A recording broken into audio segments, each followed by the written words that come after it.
The scalpel slipped from Dr. Kang Jin's hand and clattered onto the operating room floor. Blood pooled beneath the patient's chest. The monitors screamed their flatline warning. His team froze, waiting for orders that never came. Jin stared at his hands, trembling for the first time in his 15-year career. The woman on the table was already gone, his fiancée, the only person he had ever loved. Dead because his hands, his perfect surgeon hands, had failed. That was 3 years ago. The night Jin's heart turned to ice. Now he stood at his penthouse window, watching Seoul disappear under the season's first blizzard. His phone buzzed. Emergency. 5th floor. Cardiac patient. Critical. He ignored it. Let someone else play hero tonight. He had stopped believing in saving lives the moment he couldn't save hers.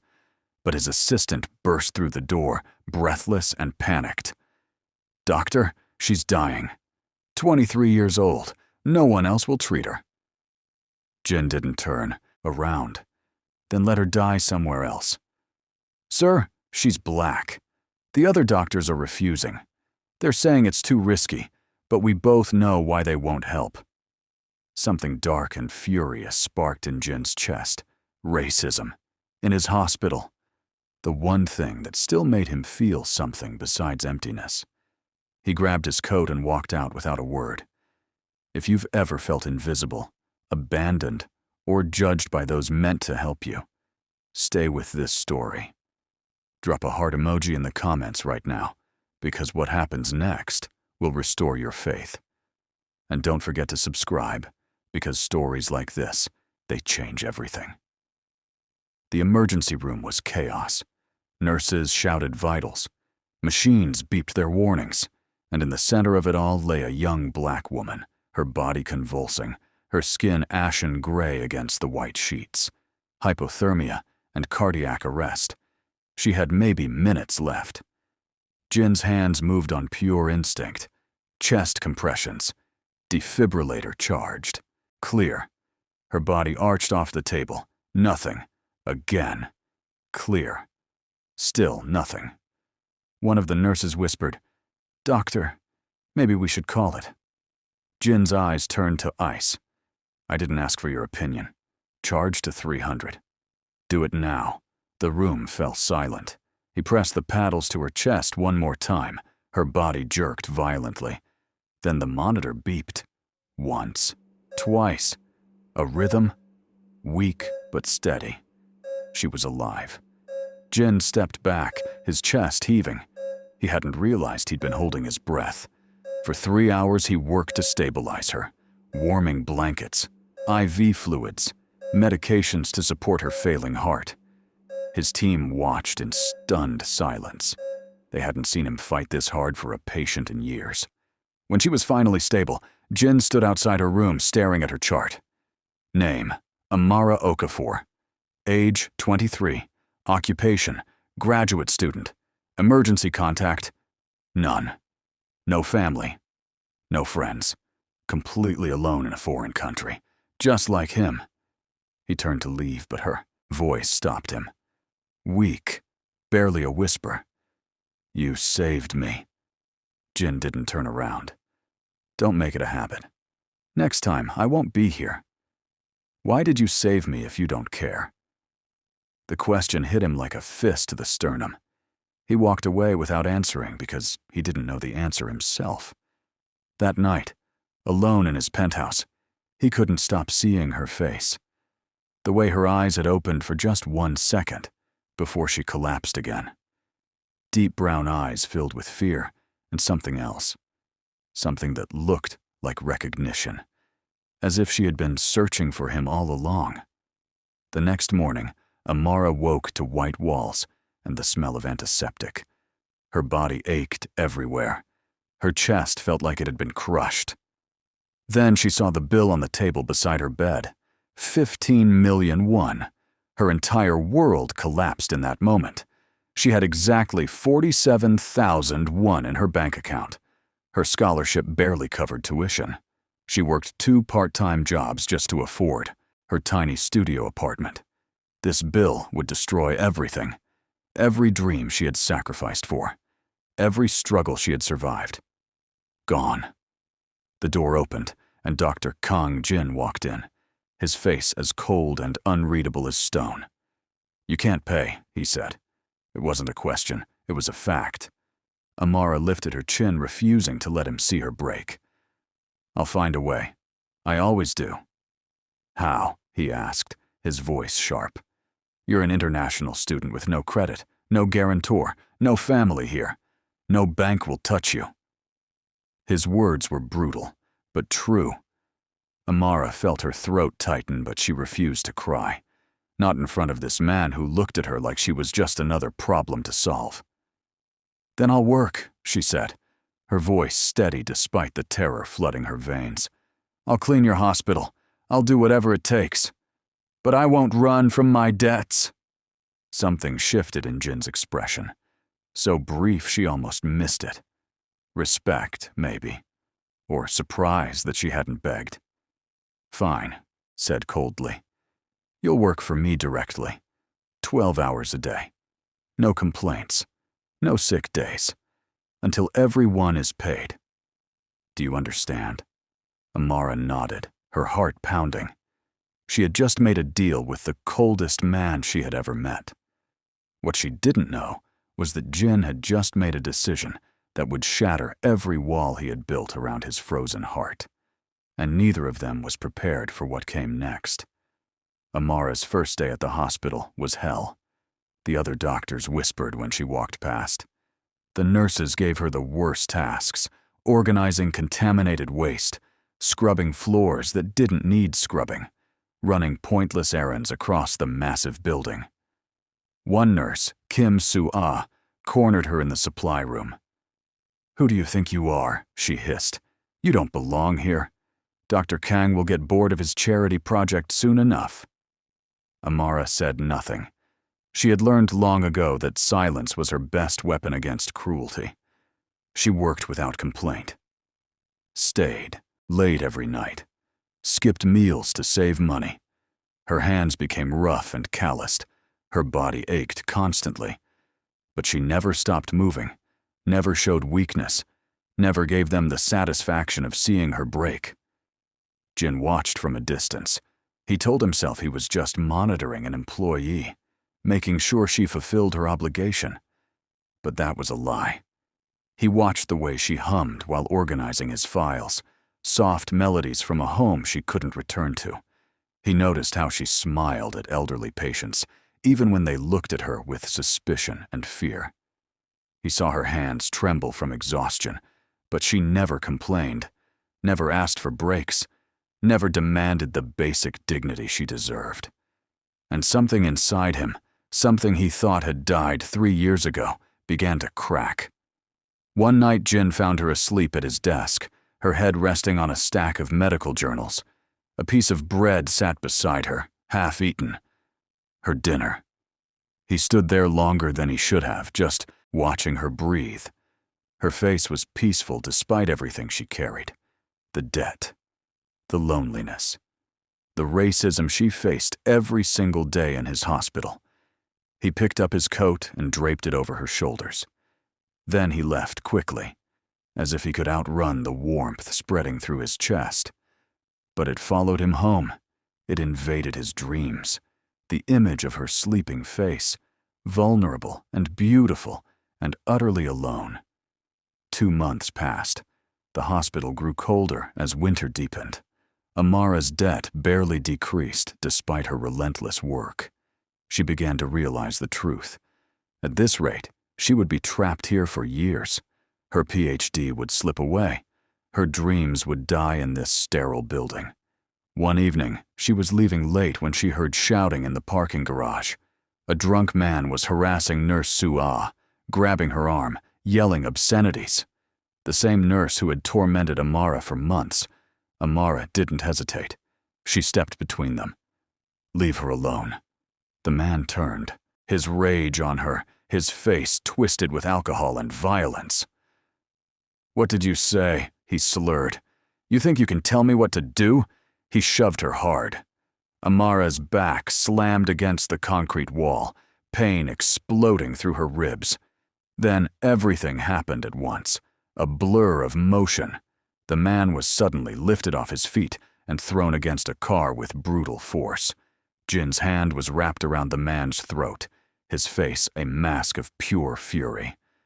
"Touch her again," Jin said, his voice deadly quiet, "and I will destroy you. Do you understand me?" Security arrived and dragged the drunk man away. Nurse Suah fled without a word of thanks. But Jin didn't let go of Amara's arm. His grip was tight, almost painful. "Are you insane?" he hissed. "You could have been seriously hurt. Why would you defend someone who treats you like garbage?" "Because it was right," Amara said simply. "Right." Jin's control shattered. "You don't even belong here. You should have stayed in Nigeria where people actually wanted you instead of throwing your life away in a country that will never accept you." The slap echoed through the empty garage. Amara's hand stung, but her eyes blazed hotter. "Don't you ever," she said, her voice shaking with rage and tears, "tell me where I belong. You don't know what I survived to get here. You don't know anything about me." Jin's face burned where she had struck him, but the pain in his chest was worse because she was right. He knew nothing about her, and yet he wanted to know everything. "Then tell me," he said quietly. "Tell me who you are." Amara's anger cracked like breaking ice. The tears she had held back for months finally fell. She told him about growing up in Lagos, about her mother who cleaned houses to pay for her education, about her father who died believing she would become someone great. She told him about the scholarship that brought her to Korea, about the loneliness that ate at her every single day, about the constant weight of being invisible and hyper-visible at the same time. She told him everything while the snow fell softly around them. And Jin, the man who swore he would never feel again, pulled her into his arms and held her while she broke. Her tears soaked through his shirt. Her body shook against his chest. He said nothing because there were no words for what he was feeling. The walls he had built so carefully were crumbling. The ice around his heart was melting, and he was terrified. If this story is touching you, if you've ever felt like Amara, alone, and fighting against a world that doesn't see you, leave a comment sharing your experience. Your story matters. And hit that subscribe button, because this journey is far from over. 3 weeks later, everything exploded. The hospital board discovered Amara's arrangement. An emergency meeting was called. Jin stood before 12 stern faces, men in expensive suits who cared more about reputation than human life. "She's a liability," the chairman said, coldly. "An unqualified foreigner working in sensitive areas. Get rid of her, Dr. Kang, or we will remove you both." The room waited for Jin's response. He had built this cardiac center from nothing. His name brought millions in donations. His surgical success rate was unmatched in Asia. He could have anything he wanted, except her, unless he fought. Jin looked at each board member slowly, his expression carved from ice. "No!" The single word dropped like a bomb. The chairman's eyes narrowed. "Excuse me?" "Amara Okafor stays," Jin said, his voice cutting through the room like a scalpel. "And if anyone attempts to remove her, I will resign immediately. I will take my surgical team, my research, my donor network, and my reputation to Samsung Medical Center. They have been offering me a position for 2 years. Perhaps I should have accepted." Silence. Total, absolute silence. The board knew he wasn't bluffing. Jin's name alone was worth hundreds of millions. His cardiac program had put their hospital on the international map. They couldn't afford to lose him. The chairman's face turned red with suppressed rage, but he nodded curtly. "Fine. She stays. But this conversation is not over, Dr. Kang. You are making a very dangerous choice." Jin walked out without another word. But the damage was done. Within hours, the story leaked. Reporters appeared outside the hospital. Photographers caught images of Jin and Amara together, his hand on her shoulder, their faces too close, too intimate. The headlines were vicious. Billionaire doctor's scandalous affair. Korean elite falls for African student.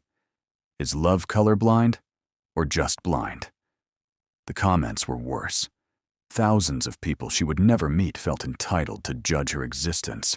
Gold digger, opportunist. She trapped him. She's using him. He's destroyed his family's honor. Within days, Amara's face was everywhere. Strangers recognized her on the street. Some stared with curiosity, others with open disgust. Someone spray-painted racist slurs on her apartment door. She stopped sleeping, stopped eating. The weight of an entire country's judgment was crushing her. Jin found her one night in his office, staring at her laptop screen filled with hateful comments. Her face was blank, hollow, all the light gone from her eyes. He knew that look. He had seen it in the mirror for 3 years. "Amara," he said gently. She didn't respond. He crossed the room and closed the laptop. "Look at me." Slowly, she raised her eyes. They were empty. "I'm destroying your life," she whispered. "Your career, your family, everything you built. This has to stop." "No." "Yes," her voice broke. "I'm leaving Korea. Tonight. I've already booked the flight." Jin's world stopped. Every wall he had torn down, every feeling he had allowed himself, every moment of warmth he had rediscovered, it all came crashing back. The fear, the panic, the absolute terror of losing someone again. "You can't leave," he said. "I have to." "Why?" "Because I love you." The words exploded out of her like a confession and a wound at the same time. "I love you and it's killing us both. Every day I stay here, your life gets worse. People hate you because of me. Your father won't speak to you. The board wants you gone. How can I stay, knowing I'm the reason you're losing everything?" Jin crossed the distance between them in 2 strides. He grabbed her face in both hands, forcing her to look at him. "Do you think I care about their opinions? Do you think I saved you that night because of duty? I saved you because something in me recognized something in you. 2 people drowning in loneliness, fighting to survive in a world that wanted us to disappear. I saved you because for the first time in 3 years, I felt alive again." Tears streamed down Amara's face. "Jin, this isn't fair to you." "Fair," his voice cracked. "Nothing about love is fair. I lost my fiancé on an operating table because my hands failed. I spent 3 years punishing myself, becoming cold, rejecting everyone, building walls so high I thought nothing could break through. Then you appeared, dying in the snow, and somehow you brought me back to life. You think I'm going to let you leave now? You think I survived 3 years of emptiness just to lose you?" "I'm falling for you," he whispered against her forehead. "No, I've already fallen. I've crashed completely, and I don't want to get back up. Not without you." Amara's hands gripped his shirt as if he was the only solid thing in a collapsing world. "I'm scared." "Me too. What if this doesn't work? Then we fail together. But I would rather fail with you than succeed alone." He kissed her then, soft and desperate, and full of 3 years of frozen loneliness finally melting. She kissed him back, tasting salt from both their tears. Outside the window, snow began to fall over Seoul, covering the city in white silence. 2 years later, Amara defended her PhD dissertation to a packed auditorium. Her research on cardiac arrest treatment in underserved communities had already been published in 3 major journals. Jin sat in the front row, watching her with undisguised pride. When she finished, the applause was thunderous. She caught his eye and smiled, that brilliant smile that had haunted his dreams since the night he saved her life. Later, They walked through the same streets where she had once collapsed, where he had once carried her broken body back from the edge of death. The snow fell softly, beautiful and gentle. "We did it," she said, squeezing his hand. "No," Jin replied. "You did it. You taught a frozen heart how to beat again." She laughed, that warm sound he had fallen in love with. "You're so dramatic. I'm a cardiac surgeon. Drama is literally my profession." They walked home together through the snow, two people who had been drowning alone now breathing together. Love hadn't fixed everything. Korea still had racism. People still stared. Jin's father still refused to acknowledge their relationship. But they had each other. And sometimes, that was enough. If this story moved you, if you believe love can break through any wall, show your support. Like this video. Comment below, telling us what moment hit you hardest. Share this with someone who needs to remember that even frozen hearts can heal. Subscribe because stories like this, stories of hope and resilience and love against all odds, they're what we need more of in this world. The heart he had frozen is beating again, and it beats for her.